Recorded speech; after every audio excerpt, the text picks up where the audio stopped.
So guys, tonight ang i-share ko sa inyo is how to do pixel cleaning sa OLED TV. First, you go on the settings. Punta tayo sa settings.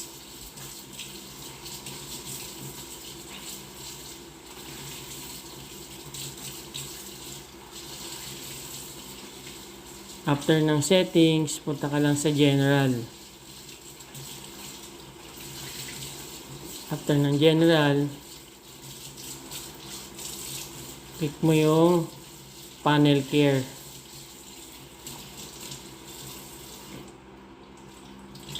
Then pixel cleaning. So pwede mong i-automatic yan when your TV is off para hindi masira yung screen. Pwede rin na you can start now.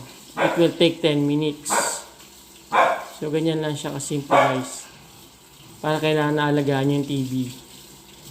So yan siya.